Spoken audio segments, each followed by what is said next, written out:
श्रीमद् भागवत में इतने श्लोक हैं नाम महिमा के कि उनको हम कहां तक कहें।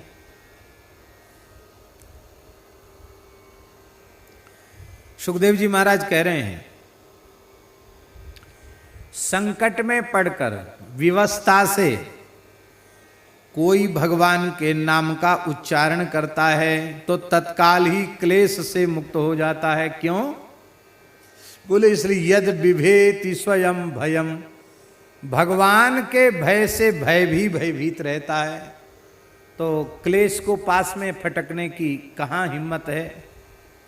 आपन्नः संसृतिम घोराम यन्नाम विविशो गृणन ततः सद्यो विमुच्येत यद बिभेति स्वयं भयम।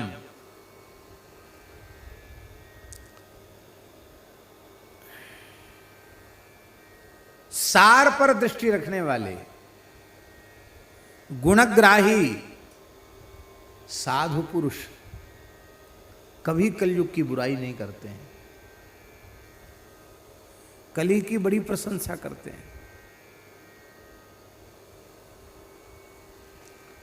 यत्र संकीर्तने नैव सर्वस्वार्थोऽभिलभ्यते। बोले भाई इतनी बड़ाई क्यों करते हैं कलयुग की महात्मा लोग? बोले इसलिए बड़ाई करते हैं कि तुम जो कुछ चाहो, तुम्हारा स्वार्थ परमार्थ सब कुछ हरिनाम संकीर्तन से ही सिद्ध हो जाएगा। और युगों में ये व्यवस्था नहीं थी, ये व्यवस्था केवल कलयुग में ही है।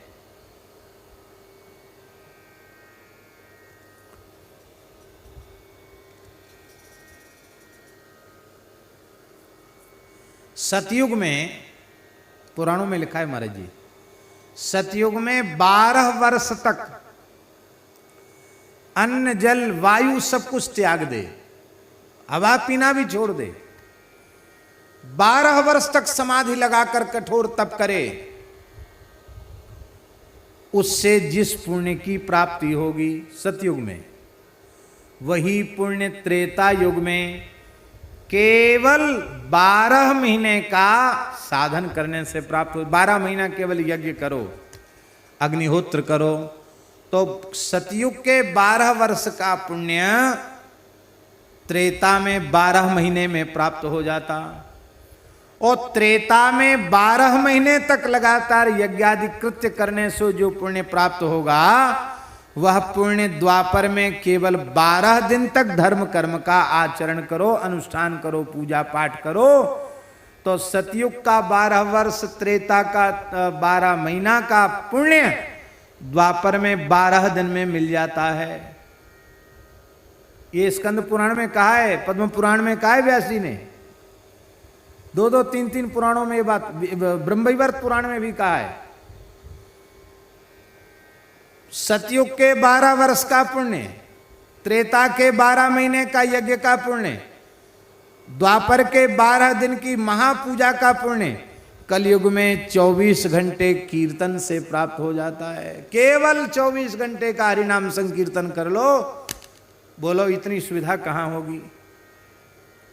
एक बार हमारे पूज्य सदगुरुदेव श्री भक्तमाली जी महाराज बड़े भावुक होकर बोले हम बड़े भाग्यशाली हैं कि हमारा कलयुग में जन्म हुआ,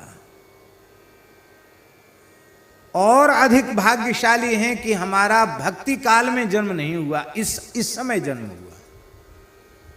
और बड़े आश्चर्य की बात हुई।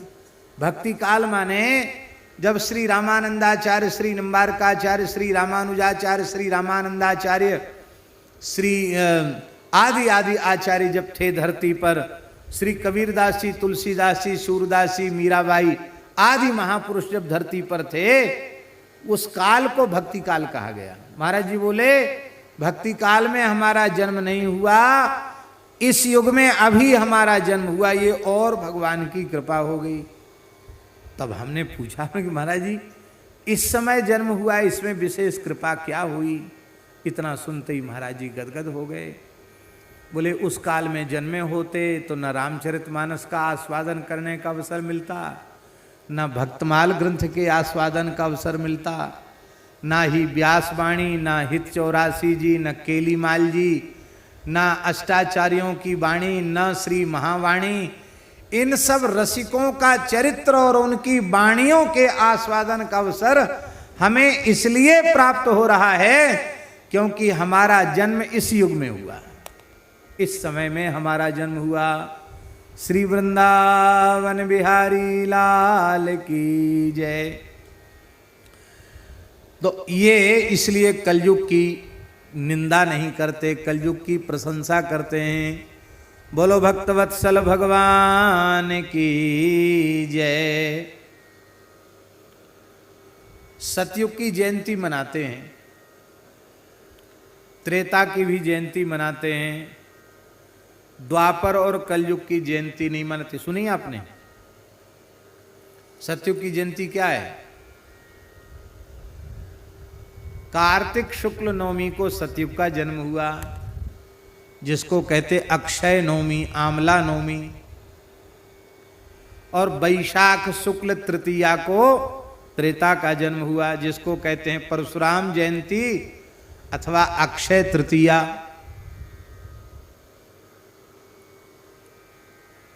तो द्वापर का भी तो कोई समय हुआ कि कब द्वापर ने जन्म लिया, कब कलयुग ने जन्म लिया। द्वापर बेचारे की जयंती नहीं मनाते और बेचारे कलयुग की भी जयंती नहीं मनाते। हमको दया आती, हमको लगता है कि और कुछ नहीं तो कम से कम कलयुग की जयंती तो मनानी चाहिए। हमें भी याद नहीं है कब है कलयुग की जयंती। अभी पंचांग आ जाए, हमारे पास कोई पंचांग अभी दे दे तो हम देख के बता सकते हैं। है पंचांग किसी पंडित जी के पास? नहीं है।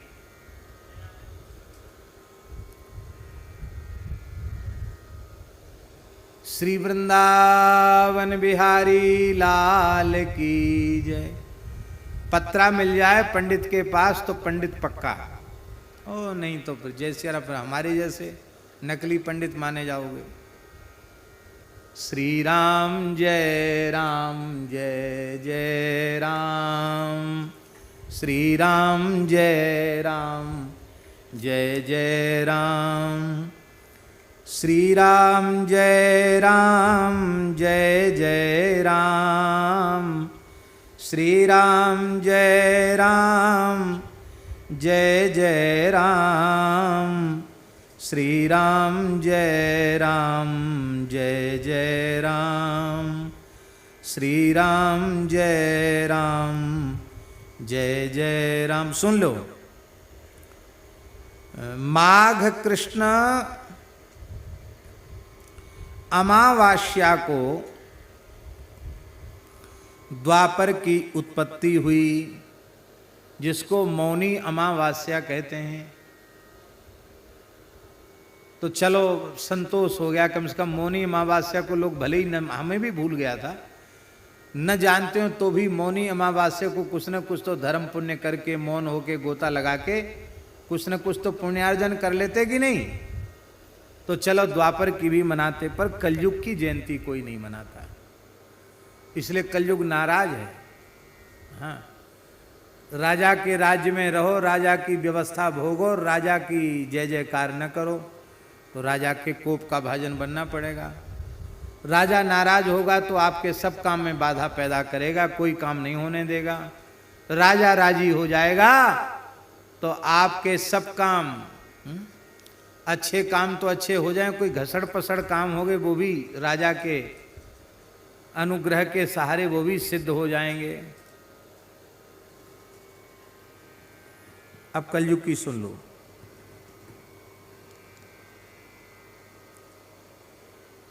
भादों के कृष्ण पक्ष की त्रयोदशी तिथि को रात्रि के काल में कलयुग की उत्पत्ति भई। भाद्र कृष्ण त्रयोदशौ रवौ अभिते व्यतिपाते निशीथे कलयुगोत्पत्ति। हैं क्या कह रहे हैं? भाद्रपद कृष्ण है, निकल गई। भाद्रपद कृष्ण त्रयोदशी निकल गई जयंती। अब भैया लो, आप लोग हमें याद दिला देना कम से कम। और ये YouTube में कथा जा रही है तो कुछ न कुछ तो ऐसे दो चार तो होंगे जो हमारी बात पर श्रद्धा रखने वाले, मानने वाले, कुछ तो होंगे ही कम से कम। तो यदि भगवत कृपा से आपसे हो सके तो कलयुग की जो तिथि है, जिस दिन कलयुग प्रकट हुआ, फिर से बोलो कौन सी तिथि है? हाँ, भगवान का, पहले भगवान प्रकट भई, बाद में कलयुग आया। बोलो भक्तवत्सल भगवान की। भाद्र कृष्ण अष्टमी को ठाकुर जी प्रकट भये और भाद्र कृष्ण त्रयोदशी को कलयुग प्रकट हुआ। तो भाद्र कृष्ण त्रयोदशी को अखंड कीर्तन करे और कलयुग की जयंती मनावे। हाँ, कलयुग में नाम की विशेष महिमा है, तो राजा राजी हो जाएगा कीर्तन करने से, फिर आपका सब काम बढ़िया हो जाएगा। मान लो आप 24 घंटे अपने घर में कीर्तन करने की सुविधा नहीं बन पा रही है, तो आप कम से कम इस तिथि पर 3 घंटे का कीर्तन जरूर अपने घर में करो। इतना भी कर लोगे तो बहुत लाभ हो जाएगा। और ये स्मरण भी करो कि आज कलयुग का प्राकट्य है, आज कलयुग की जयंती है, आज की तिथि हमने राजा को समर्पित की, राजा की प्रसन्नता के लिए हम कीर्तन करेंगे। इतना करने से भी कलयुग की कृपा हो जाएगी। कलयुग की कृपा होगी तो क्या होगा? कलयुग की कृपा होगी तो राम राम में खूब मन लगेगा। कलिम सभा जयंत्यार्याः रसज्ञाः गुणज्ञाः सारभागिनः यत्र संकीर्तनेनैव सर्वस्वार्थोऽभिलभ्यते। संकीर्तन से ही सब कुछ प्राप्त हो जाता है।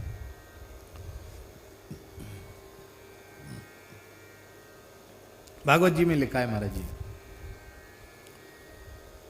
जैसे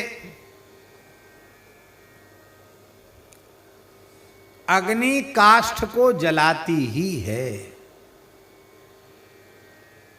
आग में लकड़ी डाल दो, कहो न जले, ये कैसे संभव होगा? अच्छा ठीक है, आपकी बिल्कुल श्रद्धा और विश्वास नहीं है अग्नि के प्रति कि जलाती है, फिर भी आप बिना श्रद्धा बिना विश्वास के लकड़ी डाल के देखो, रत्ती पर भी श्रद्धा नहीं है आपकी, अनविश्वास है, फिर भी लकड़ी डाल के देखो जलती कि नहीं जलती है, वो तो जलेगी। ये विलक्षण बात है। नाम में आपकी श्रद्धा विश्वास प्रेम कुछ नहीं है, फिर भी नाम कीर्तन करने से पाप नष्ट होगा होगा होगा, इसमें संदेह नहीं। तुलसी राके कहत ही निकसत पाप पहार, फिर आवन देवत नहीं देत मकार किवार। मलुकदासी कहते हैं, राम नाम एक रति पाप के कोटि पहार, ऐसी महिमा नाम की जारी करे सब छार। और सुन लो, भागवत जी में लिखा है, ब्रह्महा पितृहा गोघ्नो मातृहाचार्यहा भगवान, स्वादः पुलकसको वापि शुद्धेरन यस्य कीर्तनात्। सुखदेव जी महाराज कहते हैं, ब्रह्मघाती, पितृघाती, गोघाती, मातृघाती, गुरुघाती, कुत्ते के मांस को पकाकर खाने वाला चांडाल पुलकस भी भगवान नाम का कीर्तन करे, श्री राम नाम का कीर्तन करे तो शुद्ध हो जाता है। इसलिए सब साधनों को छोड़ करके नाम जप करना चाहिए। नातः परम कर्म निबंध क्रंतनम मुमुक्षूणाम तीर्थपदानुकीर्तनात्, न यत् पुनः कर्म सुसज्जते मनोरजस्तमोभ्याम कलिलम यदन्यथा।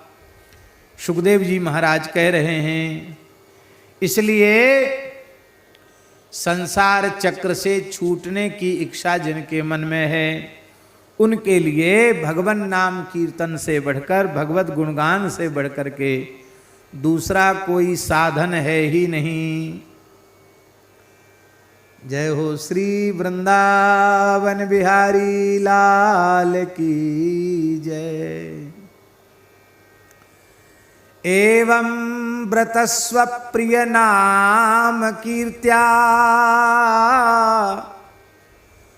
जातानुरागो द्रुत चित्त उच्चैः हसत्यथो रौदति रौति गायत्युन्मादवन् नृत्यति लोकबाह्यः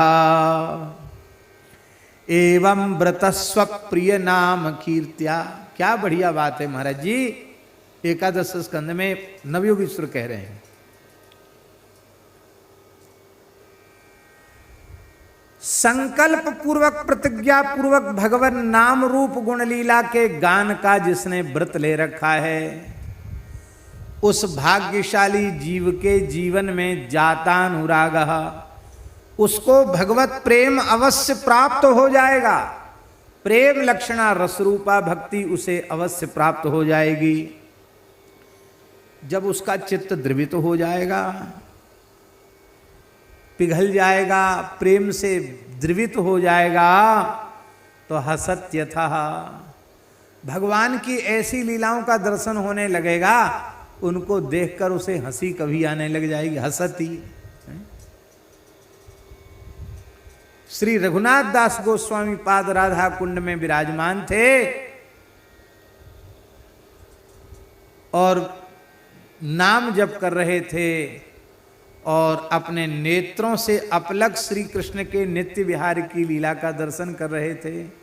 लीला इस प्रकार की थी कि राधा कुंड के तटवर्ती निकुंज की एक अत्यंत पुष्पित लता के पुष्पों को देखकर श्री वृषभानुनंदिनी राधा रानी ने मनोरथ किया कि हे प्रियतम, इस कुसुमित लता के कुसुमों से पुष्पों से मैं आपका श्रृंगार करना चाहती हूँ, इन पुष्पों का चयन करना चाहती हूँ। अब लता ऊंची है, श्री जी का हाथ वहाँ तक नहीं पहुँचता है, तो ठाकुर जी ने अपनी गोद में श्री जी को उठाकर ऊंचा कर दिया। तो राधा रानी ने एक हाथ से लता को झुकाया और दूसरे कर कमल से फूल चुन चुन कर, ठाकुर जी ने पीतांबर की झोली बना रखी थी, उस झोली में फूल चुन के डालने लगी। अब ठाकुर जी को कौतुक हुआ कि ये लता पकड़ के झूल तो रही हैं, थोड़ा छोड़ दें तो थोड़ी और झूला झूल जाएंगी, उस समय इनकी झांकी कैसी होगी। तो ठाकुर जी ने धीरे से अपनी गोद से छोड़ दिया। जैसे ही ढीली गोद की तो श्री जी ने अब गिरने लगी तो दूसरे हाथ से भी लता को पकड़ लिया। अब लता को पकड़ा तो लता के सहारे राधा रानी झूला झूल गई, झूलने लगी। और जब झूलती हुई श्री जी को देखा तो ठाकुर जी तो हंसने लगे और श्री राधा रानी प्रणय कोप की मुद्रा से प्रीतम की ओर देखने लगी कि तुम बड़े धोखेबाज हो, बड़े चंचल हो, देखने लगी।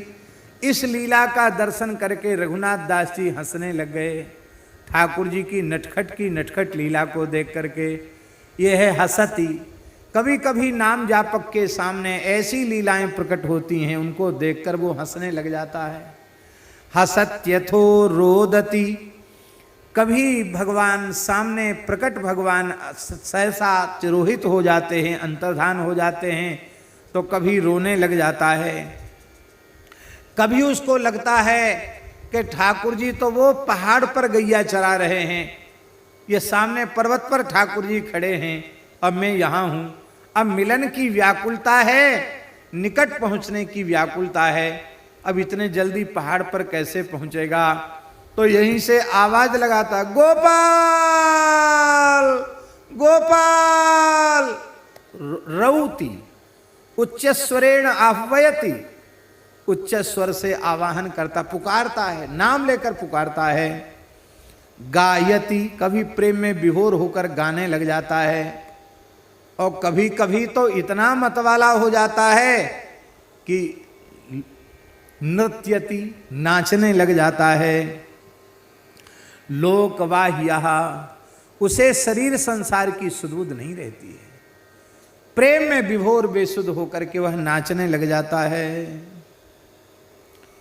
सुखदेव जी कह रहे हैं, यथा गदम वीर्यतमयुक्तम यदृच्छया अजानतोप्यात्मगुणम कुर्यान मंत्रोप्युदाहृता।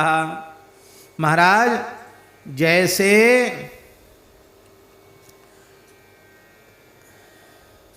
दिव्य औषधि,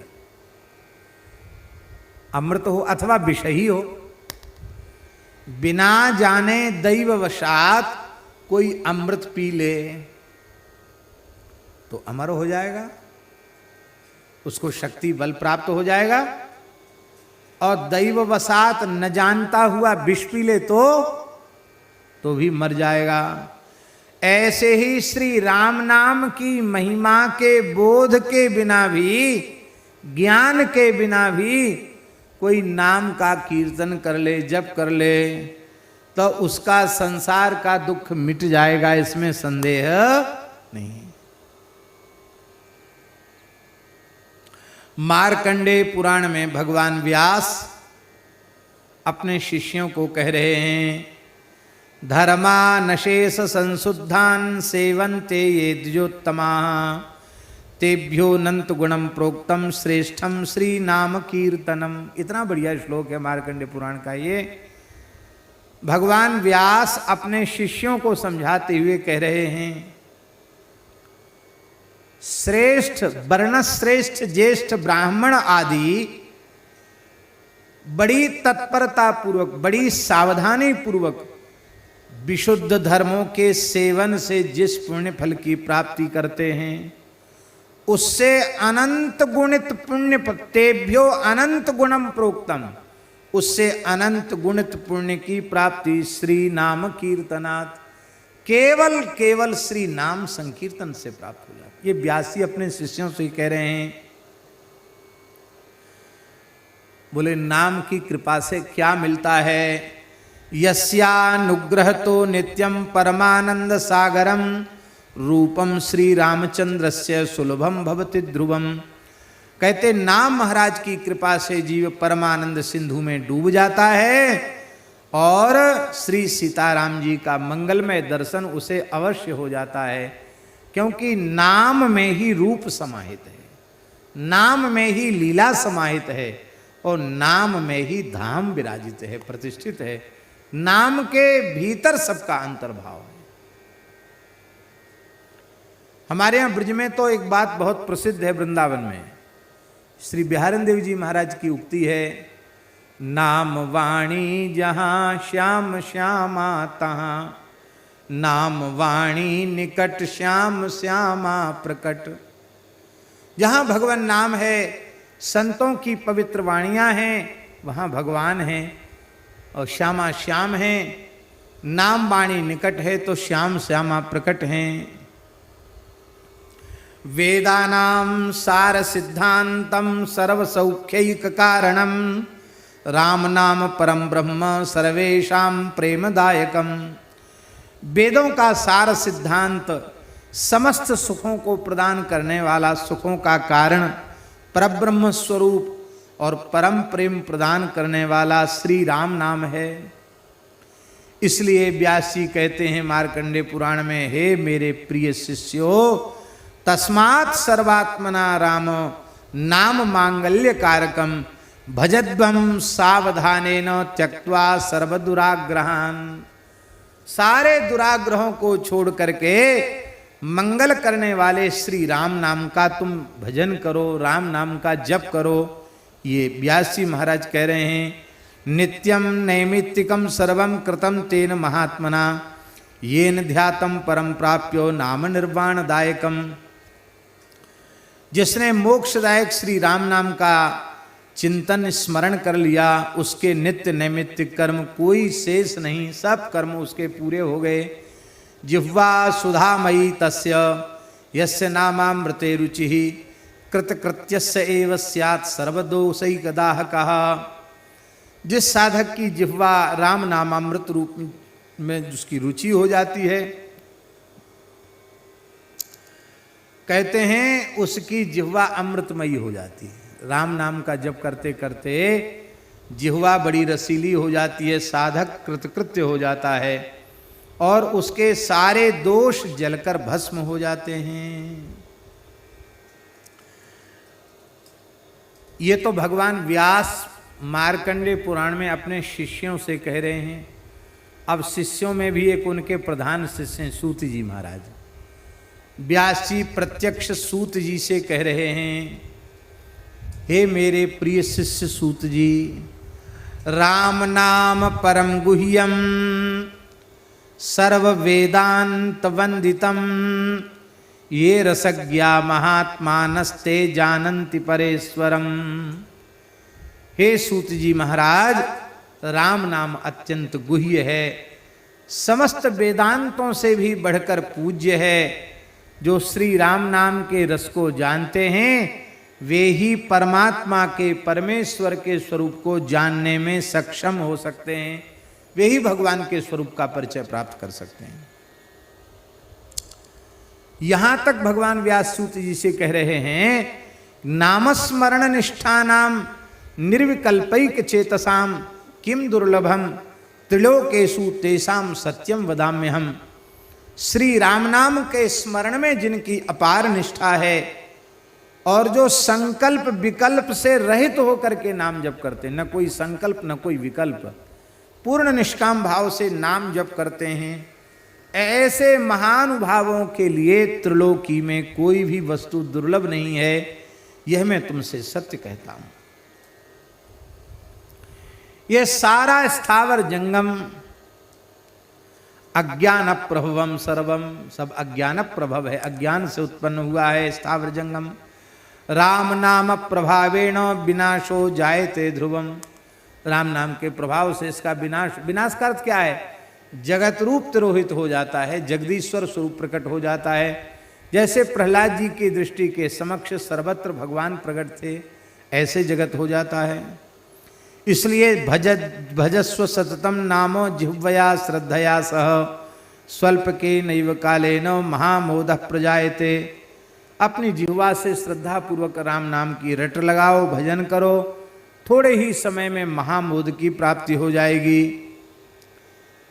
अब महाराज पद्म पुराण का है, इसका मार्कंडेय पुराण का एक और श्लोक कहकर हम फिर पद की चर्चा करेंगे।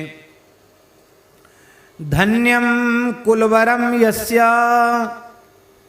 धन्यम कुलवरम तस्य यस्मिन् श्री राम तत्परः जायते सत्य संकल्पः पुत्रः श्रीशेष बल्लभः। उसका कुल धन्य है जो श्री राम के भजन में लगा हुआ है।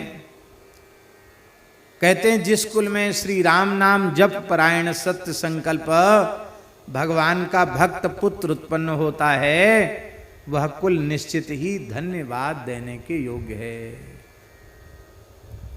श्री रघुवीर परायण जेहि नर उपज विनीत, इसी श्लोक का भाव गोस्वामी जी ने कहा है।